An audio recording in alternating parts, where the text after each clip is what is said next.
to behind today. This meeting is being recorded. There we go. Looks like we have everybody in. Let me just double check here. One or two more in the waiting room. Oh no, it's just a bunch of people's note takers.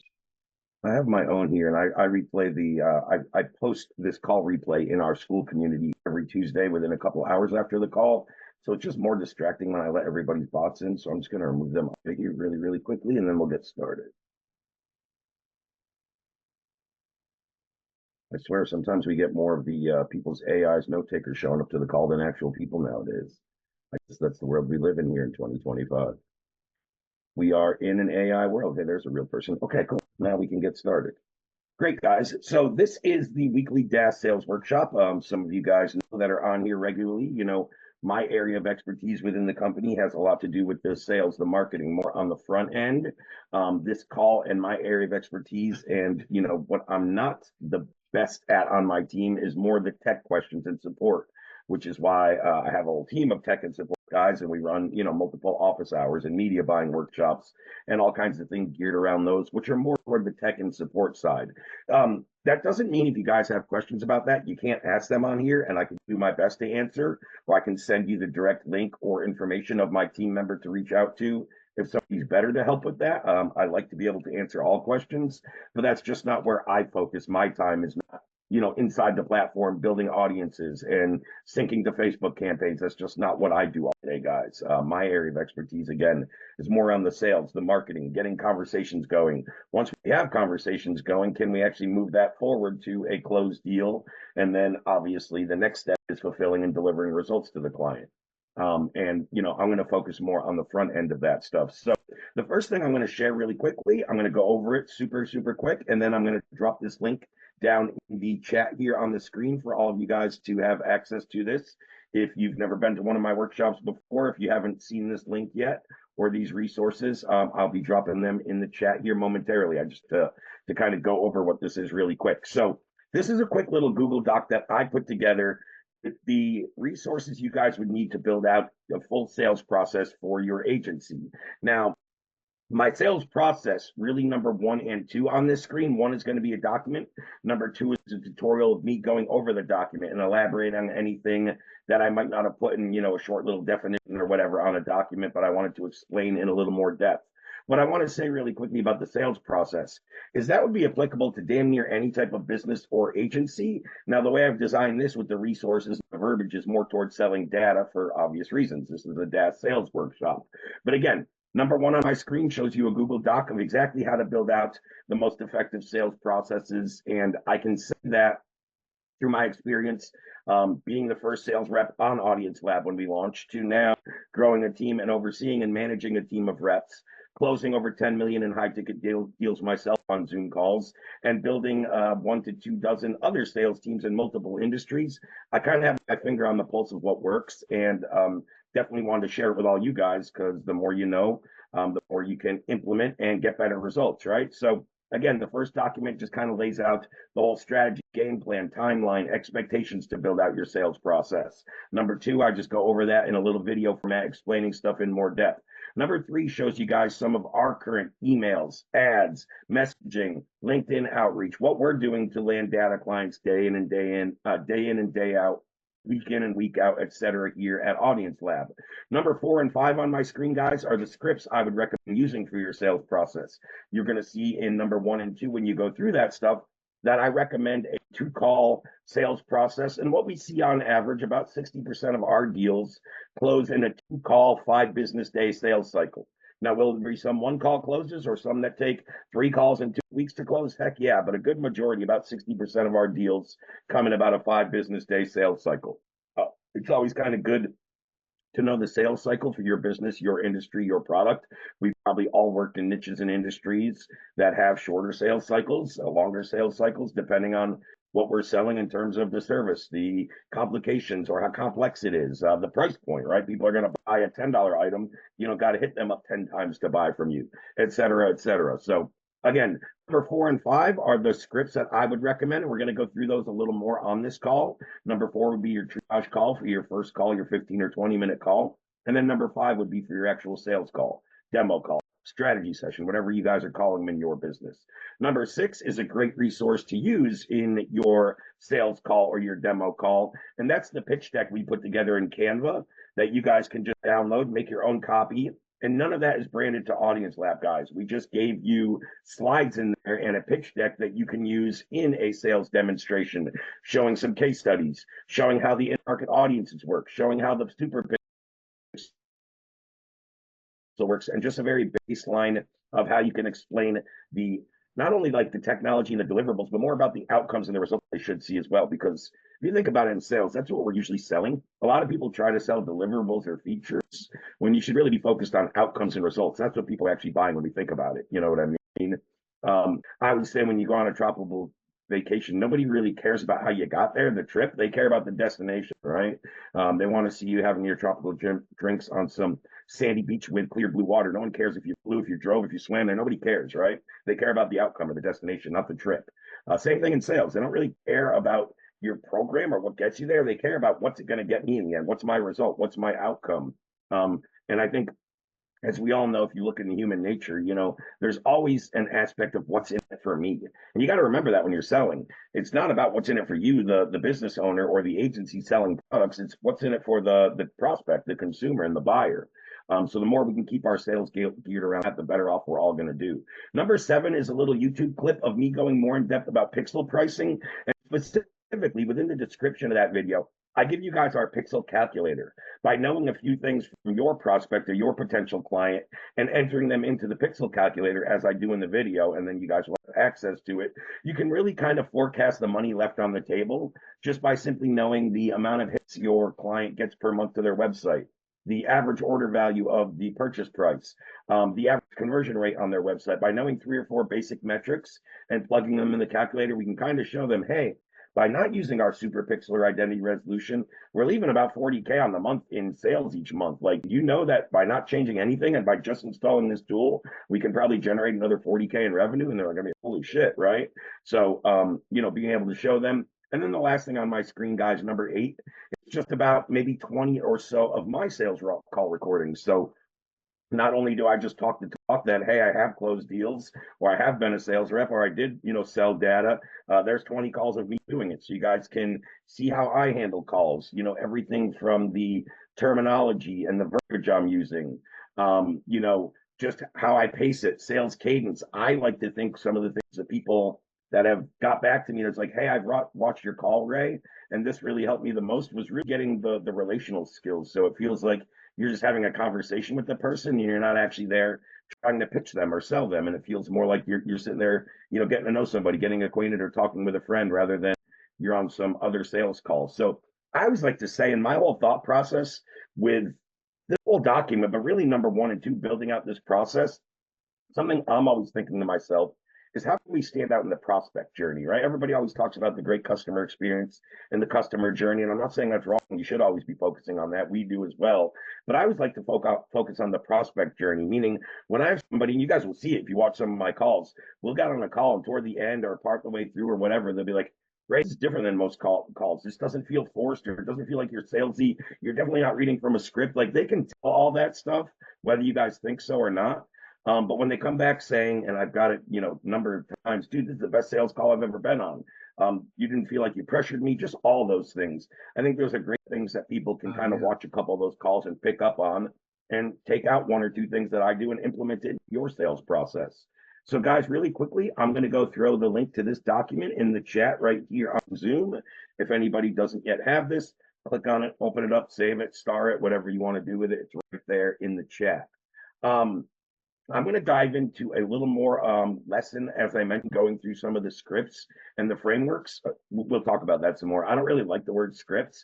I build these as frameworks because you need to be able to operate off of a framework and be able to do some critical thinking and keep the call flowing within the manner that it's going, which is always going to be custom, right? So I give a framework and show you I don't know if tactics is the right word, tactics, approaches, strategies on how to make that kind of a seamless call. So a script is more something like you're going to read it word from word, and I can hire a smart enough monkey to read a script.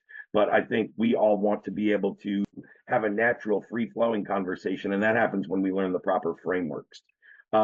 So yeah, I'm going to cover that here in a moment. But yeah, I'll get to that first, and then I'll go back to the Q&A. But as I'm going, guys, if you have any questions, either jot them down, type them out in the chat, and I will get back to them. Or I'm going to call on you guys at the end, and you'll be able to unmute and ask some questions. If you'd like to, that's 100% fine, and I like to do that at the end of each one of these. I know how I am when I have a question and somebody's talking about something, probably even more so as fast as I talk. I either got to jot it down or type it down while it's on my mind, because I'll call on you 30 minutes down the line and you'll probably forget the question if you're anything like me, if I don't do it while it's on my mind sometimes. So again, jot them down, type them in the chat. I'll be happy to get back to them, or I'll call on you. But yeah, let's go through the other two things I really wanted to cover here. So first off is the couple of scripts that I have. So number one, we have the triage call framework. And guys, what I always like to say is that triage call has really two primary objectives, in my opinion.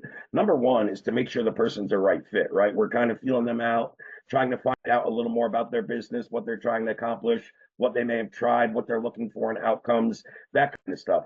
And then the second part or aspect that I think is essential that a lot of people either overlook, or even if they do it, I don't know if they do it properly, is really to get a soft yes about the financial investment or financial requirement before we move them on to a second sales call. So I'll go through that in a little more depth. But again, number one is making sure the person's a good fit.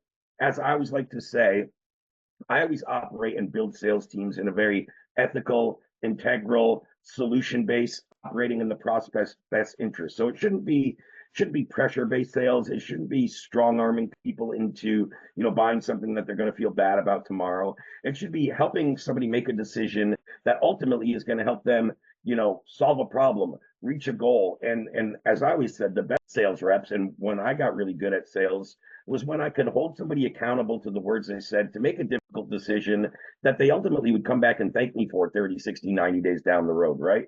Hey, Ray, I'm glad you challenged me when we had that sales call, and you kind of talked me into signing up, because now I've got these great results 60 days later, right? Like, that's the mark of a good salesperson. It's not, and the first part that comes into that, and where I kind of went on that little tangent, is if somebody's not a right fit for your program, or not your ideal client, or somebody could help them better or deliver better results, for me, I won't even make that person an offer. I'm going to refer them out. I'm just going to let them know, hey, based on where you're at, you might not be quite ready for this ad technology. Or based on where you're at, hey, I have a colleague that charges a fraction of what I do, and they're really a better fit to work with you right now. People are going to respect that. I've closed a lot of deals 6 months or a year down the road. Matter of fact, I had one come through today. Maybe I'll bring it up and show you guys a conversation. That guy hasn't spoken with me for a year, but since I treated him right, he came back and bought from me. And I have that happen all the time. So I don't want to sell to people that aren't the right fits or going to get the best results from my service, my offer, my program. And I don't want to be closing deals and taking in sales just for revenue if they're ultimately not going to get results. Possibly be a problem client, possibly be a chargeback, right? We can overcome all that stuff by having a really solid sales process where we can vet that stuff out if we do it properly. So as I always say, within a triage call, this is kind of what we're always doing. We're trying to figure out what, who, where, why, or how. Is it always all of those? Maybe not always, but it's some semblance of this. So what do they do? What's their offer? What do they sell, right? Are they even in a niche or industry that we offer? Are they charging a price point where we can really help? Do they have enough volume, right? All that kind of stuff. Who is their target market? Who do they help and who do they serve, right? Where are they now and where do they want to be in terms of their business?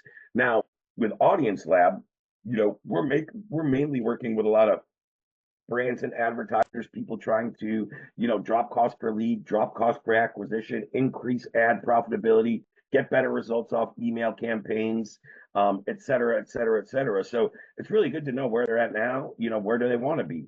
Why do they want to get there is always a big factor for me. I like to really know the why, because I've always said, with like my case studies and testimonies and stuff, those are all great, but me, it doesn't really fire me up to say, hey, Ray, I made an extra 40 grand a month. Like, that's all great. But I've had people come back to me saying, hey, Ray, I've now made X amount of money and I was able to take my wife on her dream vacation and put my kid in that private school. Like, there's real whys behind people want that money.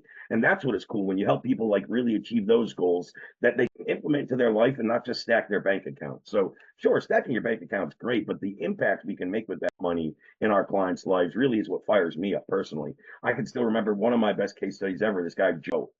When he was telling me how much he was growing his business, he was like, Ray, I'm already over 6 figures, and thanks to you, I'm going to do over over 1 million this year. But he's like, the biggest factor was I was on vacation with my kids this week and I closed 40K in deals in my spare time. I used to not close that in a month before working with you. Like stuff like that is always great to hear.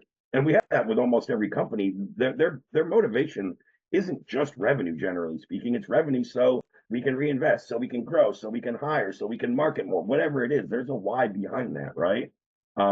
Generally speaking, I don't really like to work with people. I just want to make money, right? I'm just greedy. Like that's not really why I want to work with people. Will I always turn them away? No. I mean, if they have all the prerequisites and I think they can make money, but there's usually a factor behind that, right? And then how are they planning to get there? What's stopping them? As I always like to say, I think about this in every offer I've ever crafted, I've ever sold, or any client I've ever worked with. When I'm thinking of my ideal clients, I like to think, what have they tried or what might they try instead of working with me? And a lot of times that goes back into that how question, right? How are they planning to get there? So again, when I like to kick off a call, I like to start with very basic stuff. So Bob, what made you want to hop on? What inspired you to hop on the call today? And what do you already know about us, right? Get them talking about what they already are looking for on the call. Because I might take 8 sales calls in a day on my calendar for the exact same offer, and I might handle them 8 different ways, 8 different conversations, and they might flow totally different.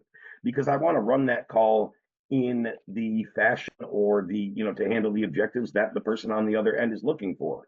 So what happens to me most often with Audience Lab specifically when I ask them is they're like, hey, Ray, we clicked on one of your ads and we saw your data as a service program and we really wanted to understand, how we could implement this into my agency and what's the cost. Okay, great, man. So then I would go down to something like this.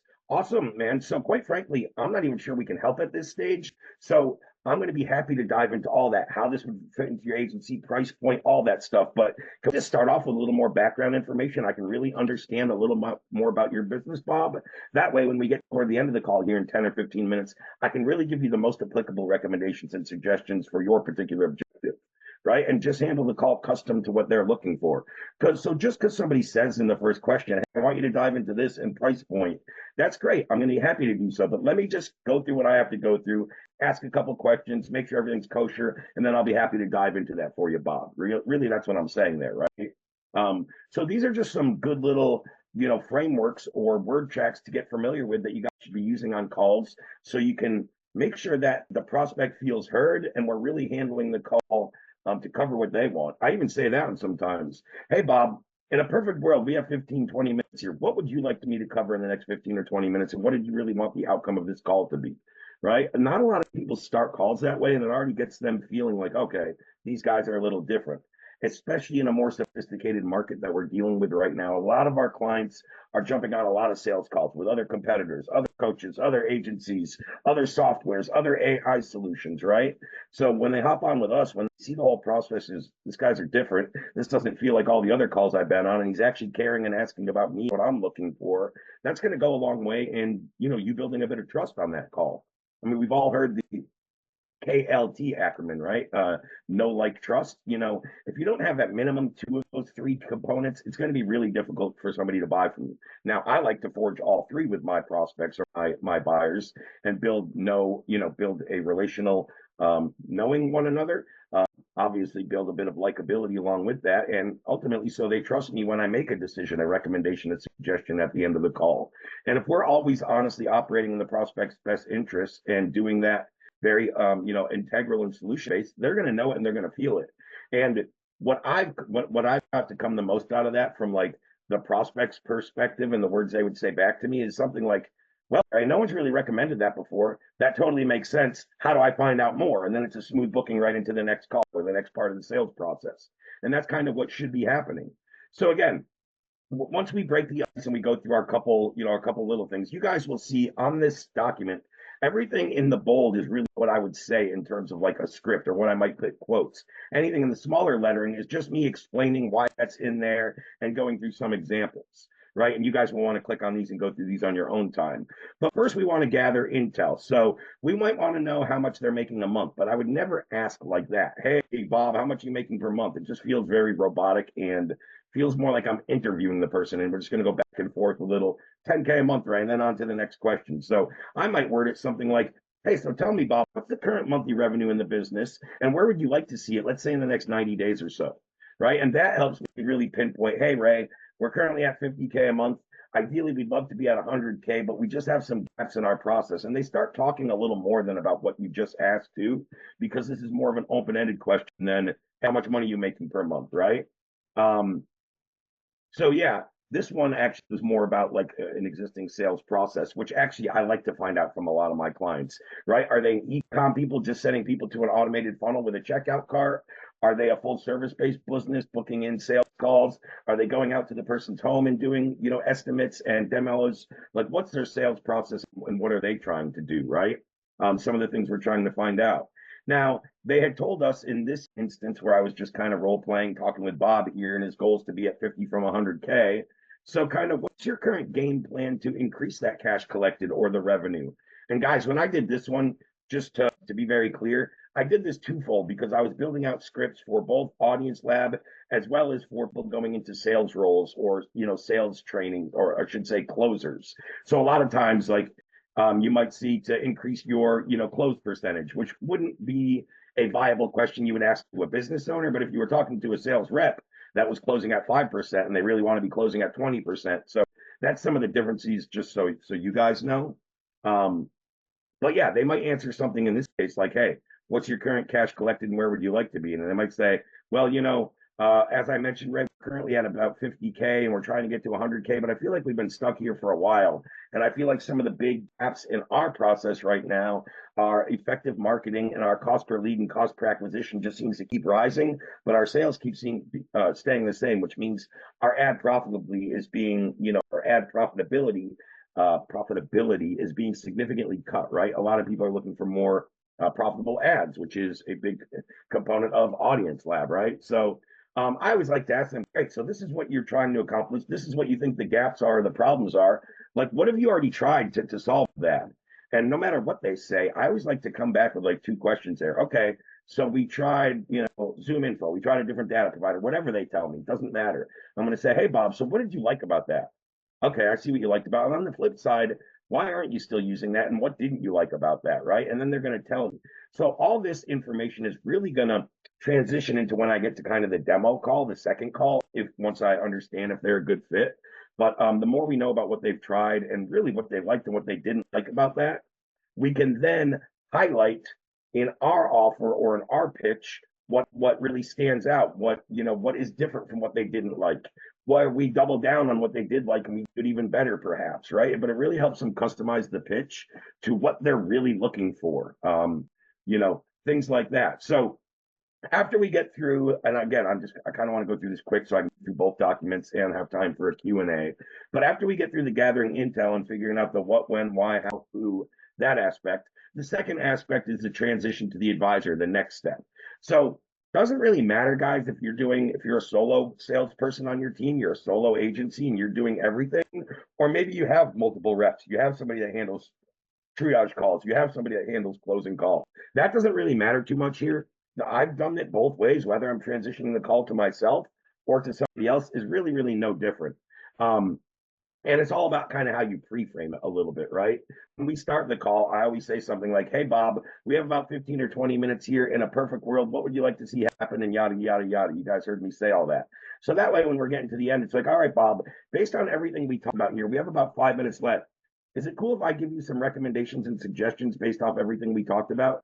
Sure, Ray, that's great. So, I might say, so it sounds what you told me. The basic issue right now is scaling from 50 to 100K, and the ad profitability has been the number one issue. Is that correct, Bob? Yeah, right. That's 100% correct. Great, Bob. So is that something you want fixed sooner rather than later? Like in a perfect world, when would this problem have been fixed in your business, right? We want this fixed like yesterday, right? Okay, great. So now we know that they are, somebody who's probably likely to take action rather than we might talk to somebody that says, well, it's not a big priority. I don't care if we solve this for like 6 months. If so, I probably not going to be so inclined to want to book them in for the next call if this isn't a problem that's a priority or that they're wanting fixed now, right? So I always like to say this one here is what I would call a tie down, for tying them down to one specific X result, outcome, problem, whatever that is. In this case, ad profitability, rising cost per lead, cost per acquisition, etc. We always kind of want to tie them down to that one thing. And then they'll say something like, no, I want this fixed now, right? I want this fixed yesterday, Ray. Hey, I hear you, Bob, and I can completely understand why you would want that, cost per lead and acquisition issue fixed ASAP. I can imagine it's been frustrating dealing with this for months so far, as you told me. Based on what you told me and fixing your ad profitability, this is actually something I believe we can help with. Not only I believe believe we can help with, I believe we are probably the strongest platform to help you deliver that and help you get from that 50 to 100K months by writing back in that ad profitability. What I'd recommend from here, getting on a call with my senior advisor, he can really chat with you further, Bob, and see if this is something that makes sense for you, show you the exact path, demo the software, and then lay out all the price points to make sure we have something that fits your budget. Would you be open to having that call, Bob? And when you've done this all right, when you've treated them right, when you've gone through Intel right, and even the way I just worded that, it's not a very pressure based decision that you're asking them. It's a solution based. You're serious about wanting to get that problem solved. I just told you we can do it. The next step, because we're cutting short on time here, again, my objective today, Bob, is just really make sure that we're a good fit, understand your business, and then send you over some resources and see if you're a good fit for a demo call, which it seems like you are, right? And then we would move them over. So once they kind of say they're open to that call, we're going to go into the soft yes that I talked about. And that's when we go into kind of a financial pre-qualifier. So again, just to stay on time, I'm just going to go down to the part of the script that is. But what we would say is, hey, Bob, so I booked you in for with my senior advisor, Mark, Thursday at 2 p.m. Let me know you got that invite and make sure you accept it. Now, if everything makes sense when you meet with Mark Thursday at that time I just mentioned, and you can see a clear path to increasing your ad profitability and scaling from 50 to 100K months, and obviously, of course, the finances have to line up, Bob. But if that all makes sense, is there anything that would stop you from investing to further your business on that call with Mark Thursday afternoon? Right? And again, there's a very specific reason why I said it like that. There's really two ways I've seen people do it. Um, hey, if everything makes sense, would you be willing to invest? And a lot of times they won't even think, they'll just say yes. So I always ask, would there be anything else that would stop you from investing to further your business on that call? What am I trying to do? I'm trying to suss out objections right now, what I might get on the sales call. So what are some of the ones I've got when I've asked that? Well, Ray, if the finances line up and I see a clear path, I would probably be willing to invest, but I really got to run it by my spouse first. I need my business partner. I have to check my finances, whatever, maybe anything like that. When that's said right there, I can make sure before they do that call Thursday with my senior advisor, great. So if that's the case, Bob, and you have a business partner, is he available at that same time Thursday so you can all be on the call and everybody can be on the same page? If not, let's reschedule for a time where all three you could be on the call. That way I'm not now setting a call for my advisor where he's going to get to the end and get that objection, right? Hey, Mark, can't make a decision today. My business partner's not on the call. I got to go run it all by him, right? Same thing with a spouse. Same thing, even if they have to say, hey, I got to make sure all my finances line up. Great, go check what's available, check checking, savings, credit, whatever you have available to leverage, and make sure you have all that information ready to go when you hop on the call. I'm not worried as much about they have to check finances around or check finances or move finances around until I actually drop price, which I usually won't ever do on a triage call. A lot of times, and as I alluded to at the beginning of the call, they're like, hey, I want to hear more about pricing. So when I get to the end of this call, and once again, I've gone through booking them in for the second call, I've asked myself yes question, I would usually close it out with, all right, cool. So everything's all set, Bob. You're meeting with Mark Thursday, 2 p.m. Eastern, just like we said. And you told me at the top of the call you wanted a little more understanding about pricing. So, Bob, we have multiple tiers and packages. It's really just going to be contingent on how much data you need, how many clients you're serving, and really Mark can run you through all the different tiers and packages and run through the pricing on that call Thursday. Is that cool? And usually that's a great explanation for them, and they're fine with that, right?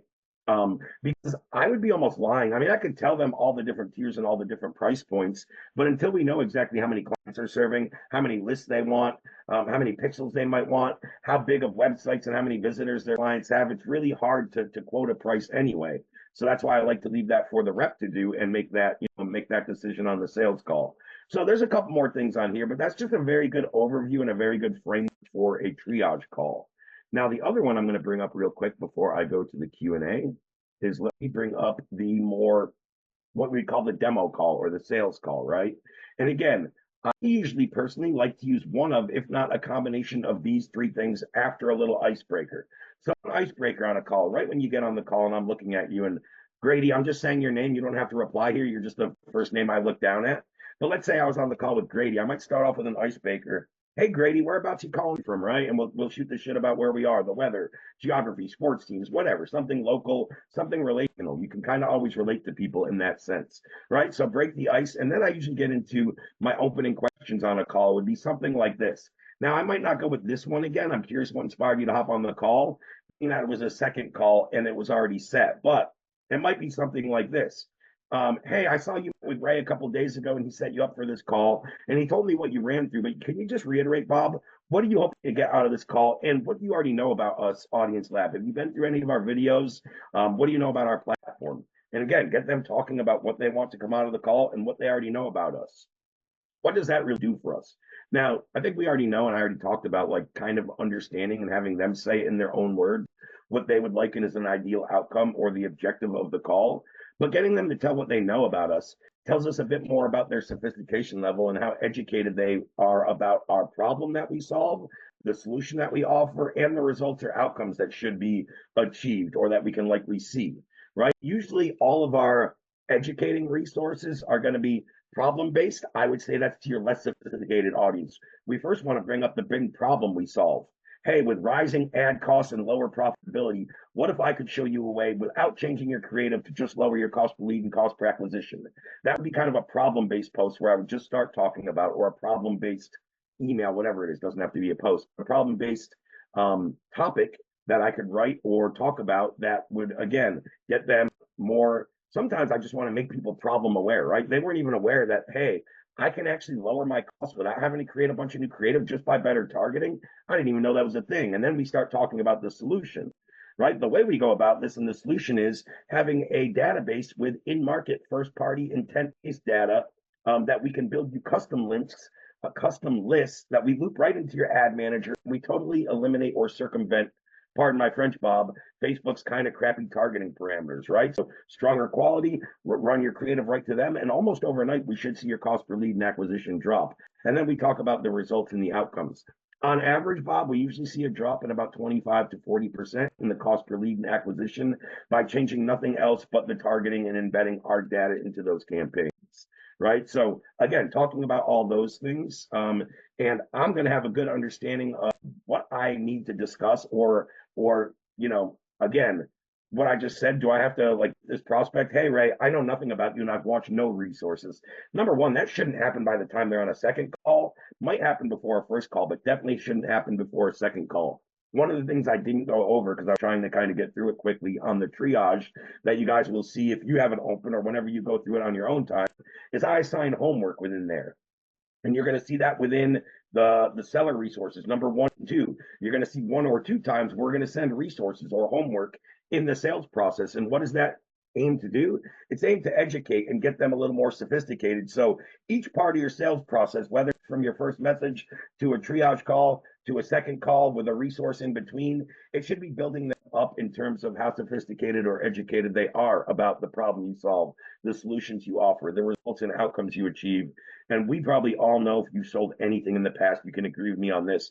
The more educated the prospect is, the shorter the sales pitch and the whole sales call can be. And you don't have to be there necessarily explaining. You can just be there consulting and advising, which should be the role, right? And we've all done that on sales calls. I know I have. There's times I spend the whole call educating, right? That's not the design.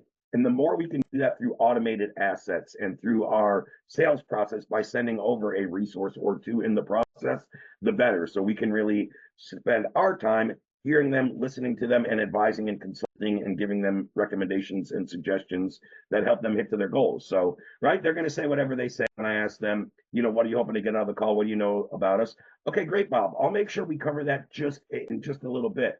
Right now, just so I have a better understanding, can you give me a little overview of the business and what's currently happening?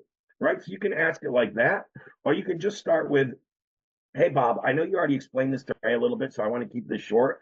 But tell me, in an ideal world, talk a little about where you're at now in the business, where you'd like to be, and what have some of those challenges been, right? And just have them kind of reiterate what they may have talked about in the triage call, but you don't have to have them go super into depth. What I've found, and this is, in my opinion, This is the most important part of the sales call and the demo call to get right. You can call it the situation phase, discovery phase, gathering intel, whatever you want to call it.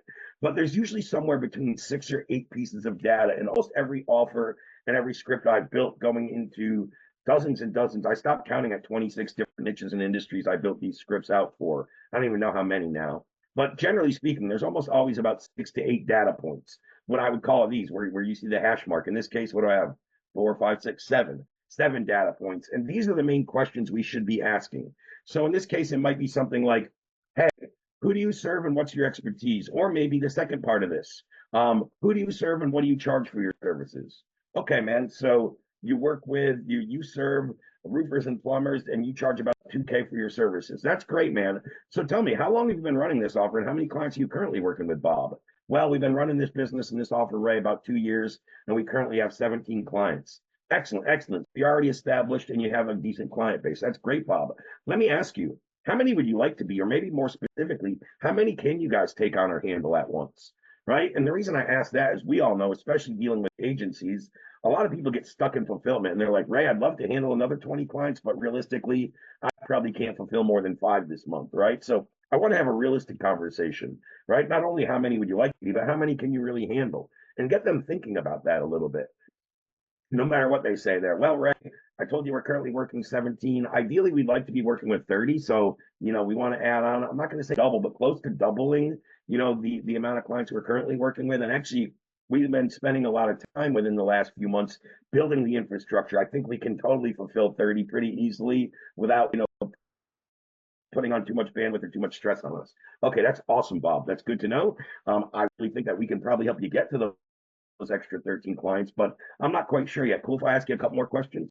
Yeah, sure, Ray. Awesome. So let me ask you. I mean, you currently have 17 clients. What are you currently doing to acquire clients? Well, Ray, we're currently doing email campaigns and door knocking, whatever they say they're doing. We're currently running ads. We're currently doing this. All right. So tell me a little, Bob. What do you actually like about that process? What's working for you? Okay, great. You like that it's in your control and it's all organic and there's no ad spend built into that. Okay, I totally see where you're coming from. On the other hand, what don't you like about that process? Well, Ray, being that it's all organic and there's no ad spend, it is contingent on having an employee or myself or an outreach expert or paying a door knocker to go out. So there is some more, cost associated with having an employee or staff or, hiring somebody or outsourcing this, right? Whatever it could be, right? Cool. So now before I go, into exactly what this would look like for your business, cool if I just ask you like 2 more questions so I can really give the best suggestions. So I wouldn't recap again there, guys. I just did it the time before. But I like to do a recap maybe once in this section of the 6 to 8 data points that we're trying to figure out, right?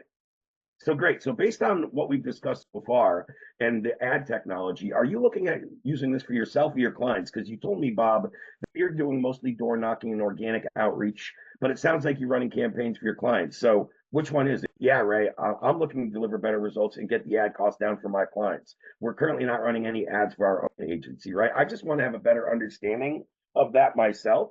And you guys, it might be a little different for you guys because I know we sell Audience Lab primarily to agencies, not solely, but primarily, where a lot of you guys go to the brands and advertisers themselves. So you're going to want to switch the verbiage around a little bit, right? To mix and match.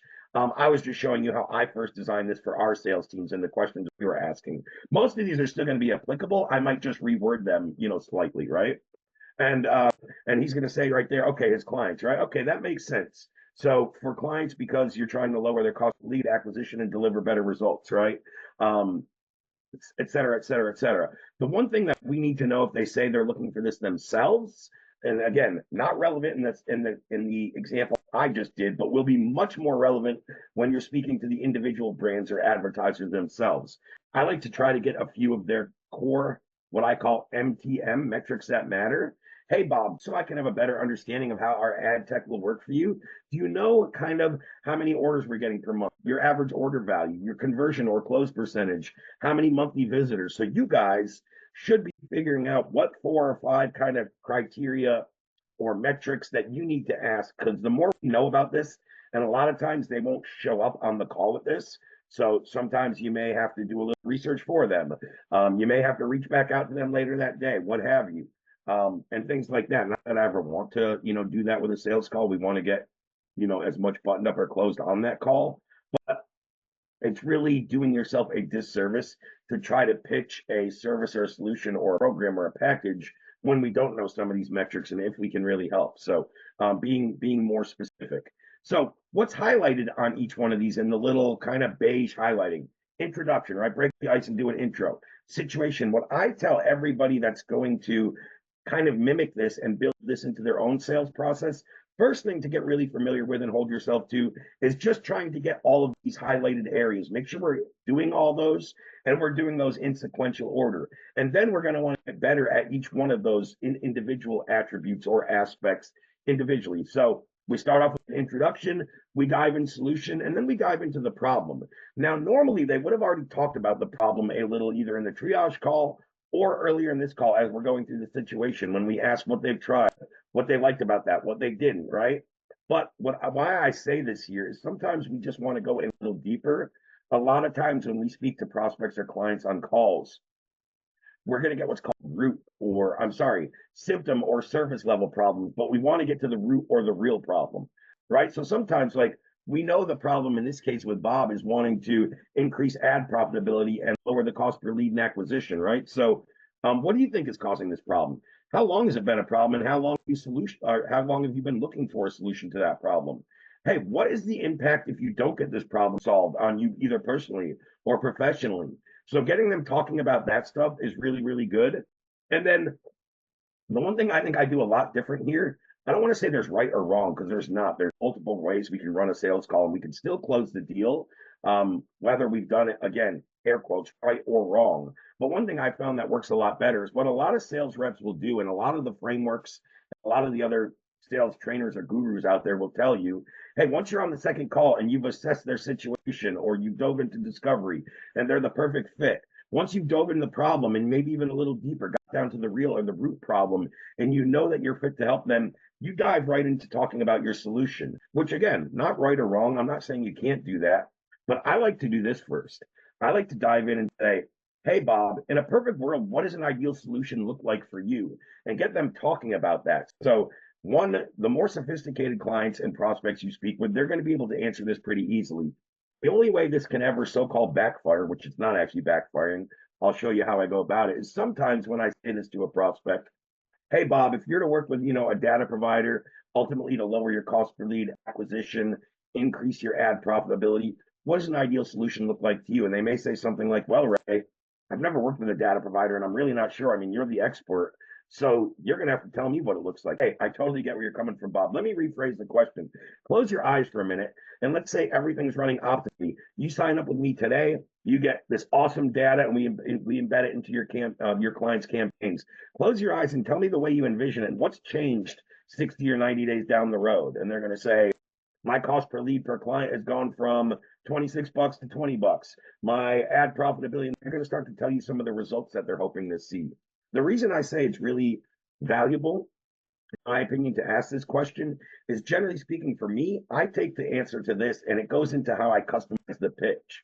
Again, I could have 8 sales calls the same day for the same offer. I'm not going to pitch it the exact same because the person that has this problem or I tied down to this result, I'm going to talk about the aspects of my solution, my deliverables, my program that really highlights problem 1 and problem 2 of what they're looking for. And that could be different for multiple different people. So what I've found is like, hey, what does an ideal solution look like for you? Well, an ideal solution for me looks like, Ray, partnering with a data provider that doesn't bankrupt me, that's affordable, but really quickly and seamlessly, I can understand the technology, embed this into my clients' campaigns, and see some, see some quick and noticeable results in terms of the metrics that I'm seeing. All right, Bob. So now that he's told me that, when I get to the pitch, I'm going to really keep it all about, the in-market audiences, looping those into his Facebook ad campaigns, and then highlight some of the results we've seen from other clients in that specific niche or industry and say, hey, Bob, we're able to do it for Joe, Susie, and Ron. You said we could do this for you and your roofing and plumbing clients as well? Oh, totally makes sense, right? So by asking them what an ideal solution looks like, or even if they're not sure of that, what is an ideal, let's say we fix this problem in their business and have a solution. Ideally, what's happening in the business 60 or 90 days down the road? right? And they're going to tell you that, and it helps us customize the pitch. Um, and I always like to get to tie downs. This is something two two things I use in my sales process that you've probably seen in a lot of other processes, but a lot of them they either do it and it feels like scripted and salesy, or they just don't do it, or they don't do it properly. But number one is we should always be tying them down. So basically, hey, do you feel like if you had in-market first-party intent-based data, you could achieve better ad results for your clients? Yeah, Ray, I totally feel like if I had no data, I could achieve that, right? Just hold them down to saying yes. You could go in a little more depth, and there's another way I word it, and you guys can go through this. I might ask a little longer, but I'm really just tying them down to if you have this solution, could you achieve this result, right? That's the basic formula there, right? And sometimes, you know, I'll be like, okay, cool. So on the flip side of that, Bob, let's say we weren't able to get this problem solved. Let's say your plumbing and roofing clients keep working with you and the ad costs, the cost per lead and the cost per acquisition keep rising, right? And you don't get this solved, right? What impact would that have if that continues in your business for say another 3 weeks, 3 months, hell, 3 years, Bob? Well, Ray, if it's going on for another 3 weeks, I mean, it would bother me, but it wouldn't be the end of the world. If it went on for another 3 months, I kind of have to put that on me because I'm here having this call with you, actively looking for a solution right now. So if I don't get this solved in 3 months, that's kind of a failure on me. If this is still going on for 3 years, right, I'll probably be out of business and my clients wouldn't be with me. There's no way people are going to keep paying me if their costs and their costs keep rising and their profitability keeps dropping, right? Cool. I totally get where you're coming from. And we would never want to see, your business end up being out of business because you can't deliver results, Bob. Is it cool if I show you how we've helped dozens of other agencies like you deliver better results for service-based, clients such as roofers and plumbers? Yeah, Ray, I'd love to. And that's my little transition into the pitch. So I asked permission. Um, and again, as I say here, when I pitch, I'm not going into price. Price and pitch are two different things. I was working with a client last week that had them on the same screen. Can you do them together? Yeah. I have found that to be very, very ineffective because let's just say you have it in a pitch deck and you have some slide on your screen showing, let's just say you have three different tiers. You have a freaking silver, gold, and platinum plan, and one's 2 grand, 3 grand, and 4 grand. Right when you show that on the screen, all your prospects' eyes go to is the price, and it kind of tunes out everything else, what you're saying, and all the cool things that you have put on that slide, and they're just really focused on the price. So I go through packages, features, and deliverables first, and then I recommend. So let's say you're a business that has a few different tiers or offers, right? Hey, Bob, based on everything you were looking for, I feel like you would be a really fit for my gold tier. This gives you 12 lists per month and gives you the ability to serve 4 to 5 clients. Looking off what you told me, initially you have your 4 or 5 top clients that are spending a lot of ads. So I think it would make the most sense to get results from them and maybe upgrade to the platinum and get your other clients on it after we've seen some results in the gold program. Does that make sense? So I'm going to do the pitch, and then I'm going to customize which tier I pitch based on what they're looking at, right? How many audience, how many lists, how many clients, how many pixels, all those things I mentioned.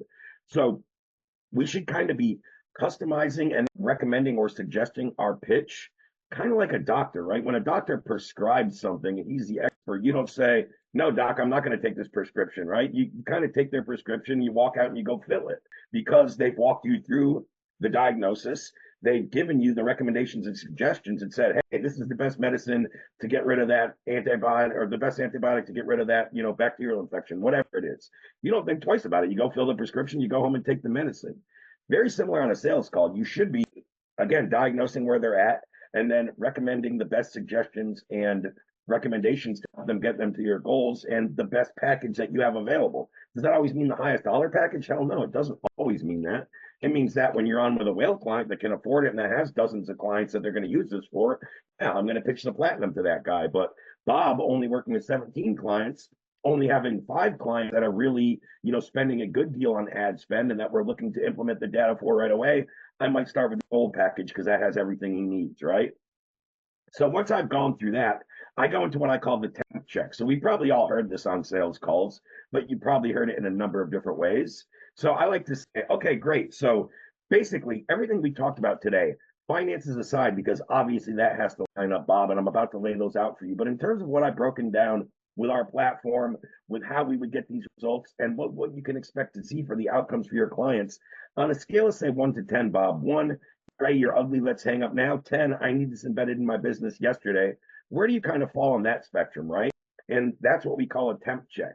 What I like to say is if I get anything lower than an 8 right there, I probably want to rein it back in and say, like, again, let's say they like below a 7. In this case, I said a 7.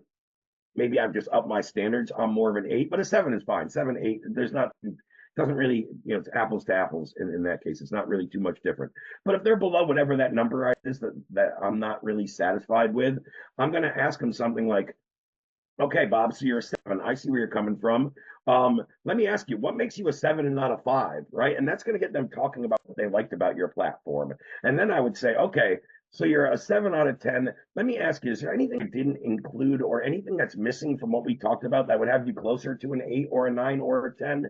Well, Ray, if you also did data enrichment, my clients are looking for that, right? They're usually going to say something that we actually do or offer, but we might just not have talked about in the pitch because I don't know about you guys, but when I pitch, I never go through every single deliverable and every single thing we do. There's no way I could. That'd be like trying to tell you guys about every workshop you can attend and every school tutorial, like everything. There's no way to do that. So a lot of times they tell me, hey, Ray, I'm just looking for this. Oh, I didn't mention we run 8 weekly workshops. 5 are all about customer support. You can attend pretty much one per day. Not to mention, if you're a DaaS client, you actually get one-on-one access to our support team. So does that kind of answer your question about support? Oh, Ray, I didn't know you do all that. Awesome. So now, with that being said, Bob, if I re-ask you that question of where you are on a scale of 1 to 10, what would you say now? Well, now that I know that I have that all that support and one-on-one access, I'm probably closer to a 9, Ray. Right? So a lot of times that will happen. Okay. If they start off right off the bat giving me an 8, 9, or 10, I mean, I usually come back just saying, okay, so that tells me 2 things, Bob. Number one, you see the value of what we have on this platform and how it can work for you. And number two, I explained it clearly enough and you fully understand it. Is that safe to say? Yeah, Ray, I see the value provided, and I think you explained it very clear, very well, and I fully get it.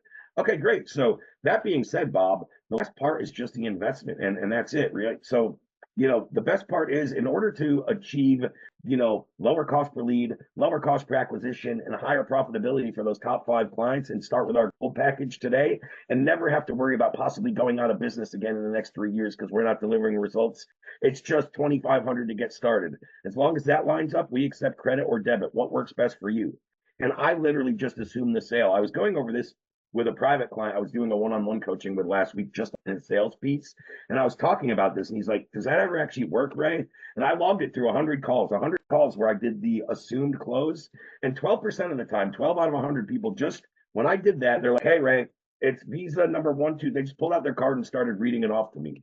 So one of 2 things is going to happen. Again, that was me, who's a pretty good sales guy, getting a 12% just assumed close sale without having to go over anything else. People just pulling out their credit card and reading it. Great. What we're normally going to get is an objection right there, right? Hey, the best part is it's just 2,500. As long as that lines up, we're ready to move forward today. We accept Visa or debit, or debit or credit. What works best for you, Bob? Well, Ray, I'm all ready to dive in, but I just really need to think about it a little more, or I just need this, right? We might get an objection there. So what I have on the screen here, guys, is the most comprehensive objection overcoming framework that I've seen in this space. I've worked with a lot of sales trainers. I've been through their programs. I've been hired to look through their stuff, but a lot of them will give. And you've probably seen this before for sales trainers. You've probably seen these offers to buy their $20 flashcards.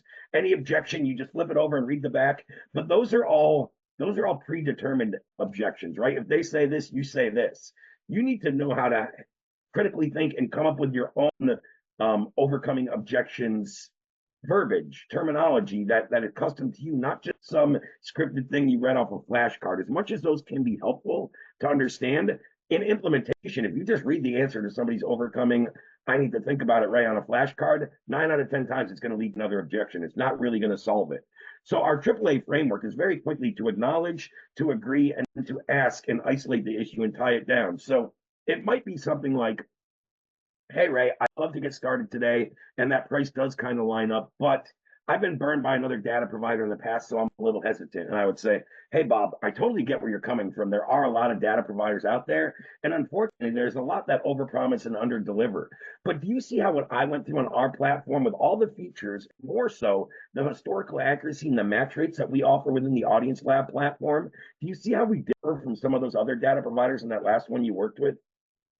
Right, and get them saying, oh yeah, you're right, your match rates. So if you had accuracy and match rates and all these features when you tried that last data provider, Do you think you ever canceled, or you might still be with them getting results? Right. And just, I would start to get, so that's just one example. Again, you guys have access to this. We'll go a little over here. Don't worry about the sharp stop at the top of the hour. I'll go a little over, but I want to dive into some Q&A if you guys have any. So I'm going to get to that. What I want to show you though is in here, guys, and we took this out.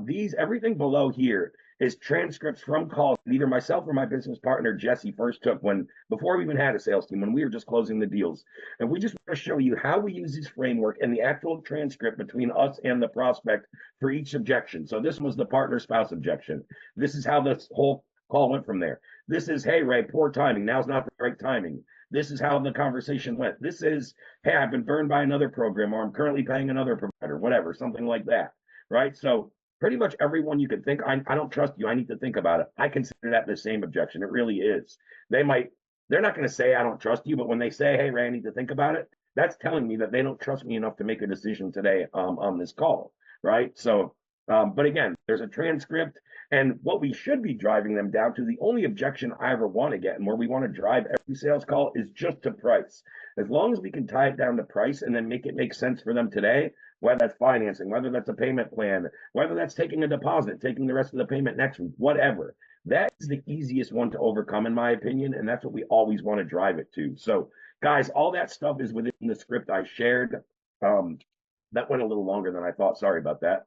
Let me dive into the chat. Do we have any questions? No, I must just explain stuff so goddamn good that nobody has any questions. Damn it, it's good to be a gangster. No, now really quickly, if you guys did have anything you wanted to elaborate on, so any questions, anything that you wanted to point out that you're going to take away and implement, go drop a 1 in the chat and I will just call on you real quick. If you have anything, again, you want to go over questions, anything maybe I didn't even cover, you can just ask. I'll give it a minute or two, see if we get anyone chiming in the chat. And if not, maybe we will end right on time. This has got to be the first time ever I've had no questions. Not that I'm complaining. You guys can probably hear how much I talk. I could probably go to save my voice a little bit, but no, that's what I do. My mom always told me when I was in kindergarten, funny story that's totally unrelated, but when I was in kindergarten, only grade I ever stayed back in, literally, because I had a gift for gab, and I don't remember this. My mom said I used to talk with the little girls and have them do my finger paintings and stuff because I didn't want to get dirty, just like little stuff. So going back, like I was just always a talker and never wanted to do things. And looking back on it, pretty funny. My teachers growing up all said that holding me back in kindergarten really accelerated my development, because once I got into first grade and the rest of school was like easy for me. But I was on like one of those, we all know if you've had kids, like you got on that like borderline of, should my kid go this year? Do they meet the deadline? Well, I was one of those ones that like I went as the youngest age and I wasn't quite ready. So I just talked and tried to make little girls do my work and my finger painting for me. But all throughout my whole schooling, I always got disciplined for talking too much. It's just, so as much as they punished me for it in school, I turned it into my living now, and I do pretty well for talking. So screw you guys, elementary school teachers. I still made myself something.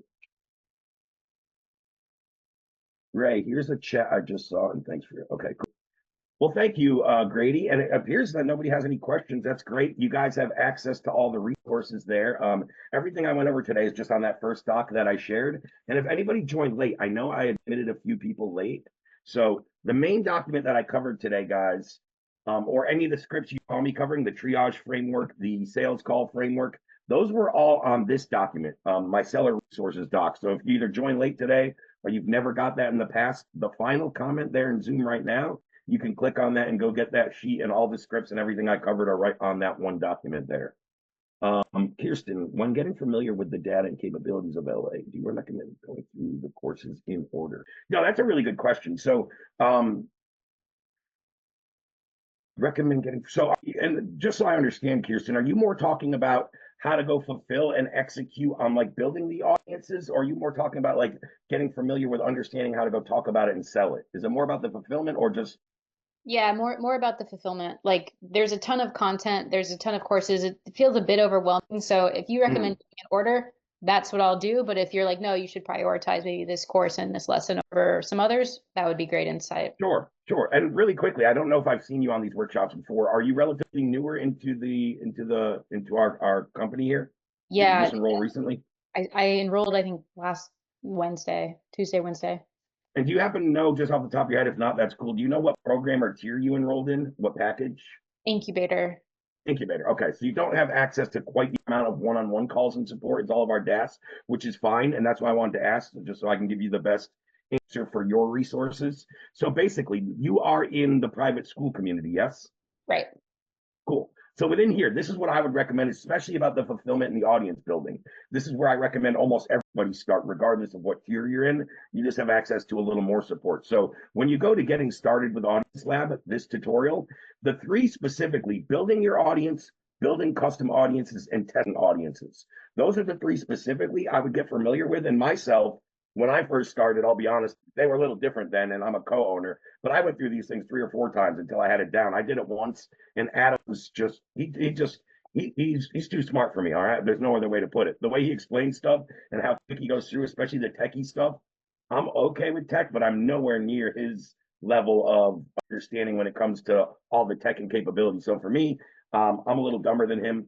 I went through all those 2 or 3 times, but those are the real ones that you need to understand and have comprehension. And anything you don't understand or want explained further when it comes to those tutorials are what the office hours workshops are great for. Those guys can elaborate or go in more depth if you're stuck on things. They can get in and screen share and show you what's working and what's not, etc. Awesome. Thank you. Can you talk a little more about how you put the packages together at the end? I mean, I can. It's very, very custom. It really depends on. It'd be a little different for each person I'm working in. So, like, what I really meant, what I would really highlight and reiterate is number one, I always go over and talk about my program and make sure that they're interested and go through all that temp check. I want to separate my presentation, my deliverables, and my pitch itself from pricing. Separate the two. And that's what I was really getting at. I think a lot of people spin out their pitch, and again, I see a lot of business owners that have a slideshow. They'll get to the last slide and it's like, hey, these are my 3 tiers. Now, number one, what happens when you do that? The prospect just starts staring at the prices and they're zooming, they're tuning out everything you're saying. Number two, almost every time you do it that way, they're going to go with the lowest tier. If they even do pick a package, they're always going to start with your lowest number. So what I like to do is prescribe which tier meets their needs based on the features and deliverables, not the price, and then talk price once they told me they were at least an 8 or higher in that temp check phase. So hopefully that answers your question a little more, Dante, but that's kind of what I meant by that. Excellent, guys. Great stuff today. I will have the replay dropped in school. Give me a couple hours. I always got to wait for it to download and transcribe and do all that stuff, but I always get them uploaded same day if anyone wants to watch it back. And we will see you here next Tuesday for another DaaS Sales Workshop. Appreciate it, guys. Thank you. You're welcome. Have a good rest of your day, everybody.